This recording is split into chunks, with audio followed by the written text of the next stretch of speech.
What's up, everybody? It's your boy Mike Mack, one of the hosts of the Black Hills Podcast, and today I want to talk about the evolution of Ruby as she's been going through season 9. And she's really been personifying three different sayings, phrases, idioms, whatever. And one of them is the definition of insanity, the second one is the straw that broke the camel's back, and the third one will be failure is the mother of success. So, like, get right into it. For the definition of insanity is pretty much somebody's like, you're trying something over and over and over again, and you're expecting a different result when you shouldn't. So it's kind of like if you're running, you see somebody running into a wall constantly, like they run to the wall, slam into it, fall on the ground, get up, run back into that wall. You ask them what they're trying to do, and they're like, "Oh, I'm trying to break through the wall." You're gonna say you're insane. Like you can't keep doing that.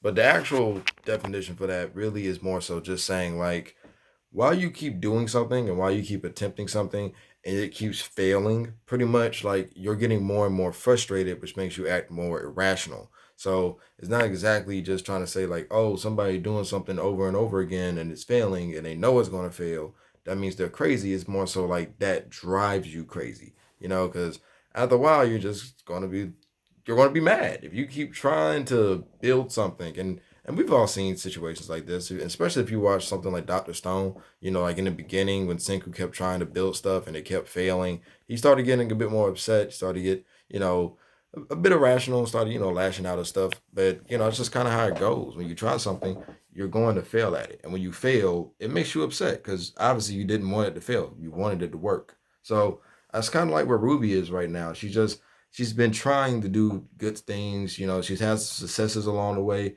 but in the overarching things, she's mostly failed. Like the failed to save Beacon. Failed to save Penny. Failed to save Pyrrha. The one thing she did do was to stop the big dragon thing. That was accidental. That was not what she planned to do.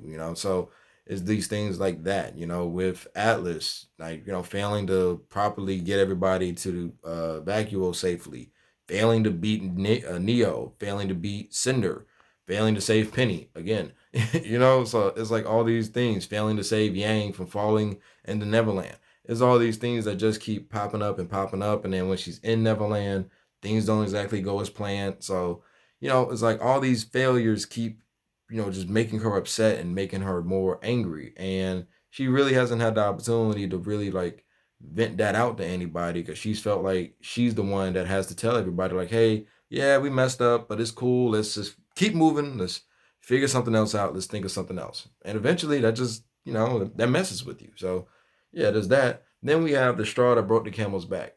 Pretty much just like when, what was the mouse's name? I keep forgetting the mouse's name. I think it was Little.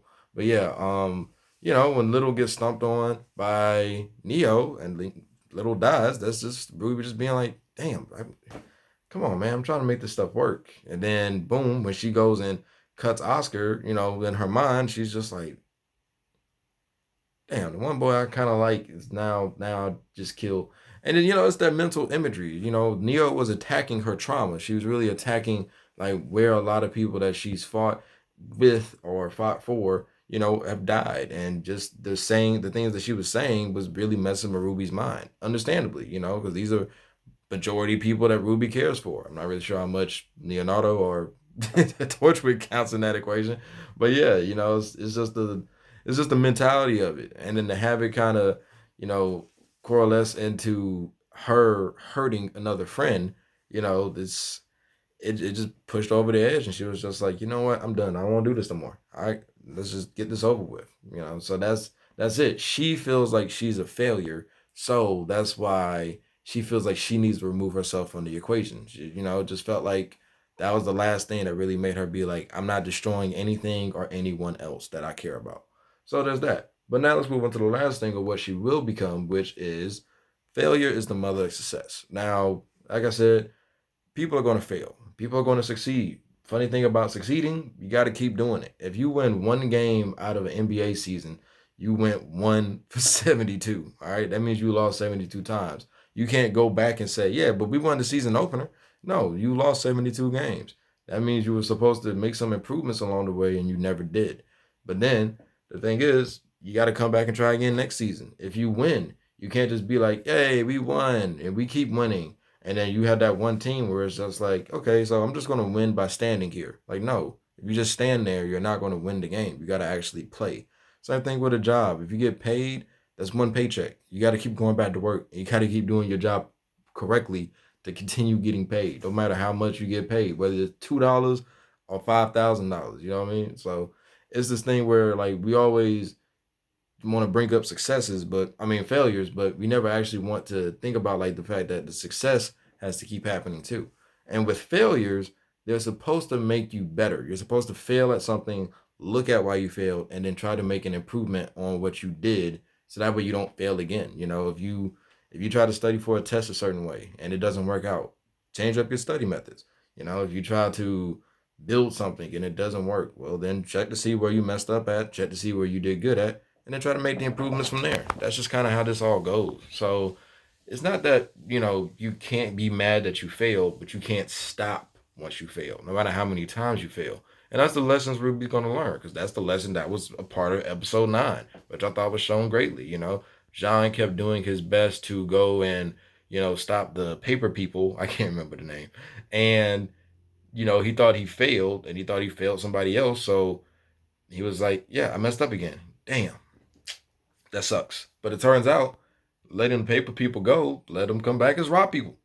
I'm sorry, I really did like that part. I just thought it was kind of cute. So it's like you can't just let a failure stop you, because sometimes a failure will kind of like shine you to what you need to do to succeed. Sometimes a failure in one area can let you know, well, maybe you're better at this other area. So it's not exactly quitting; it's more so transitioning. So I just think with Ruby, she's going to learn that, and she's going to learn that yes, even though she has failed, she doesn't need to become somebody else. She can be her and still work to succeed. So, and I think that's great for her character, because like she's the only one that really hasn't been challenged on her motivation. So I think this is a great way to kind of tackle that mindset she had of like just trying to push through. It's like, no, it's not just trying to push through; it's trying to improve. So I like that, and if you watched the episode and you saw that too, let me know. If you didn't see it, but now you see it, let me know. Just say thank you too, because it's because of me. I'm playing, but now I would say that thank you though. And if you just disagree with everything I just said, let me know about that too. Let's have a conversation about this. But yeah, let me know what you think in the comment section. That's what I think. Is pretty much the evolution of Ruby's character through the season, and I love it a lot. So let me know what you think. Let's talk about it in the comments. But that's it for your boy Mike Mac. Catch you on the next one. Peace.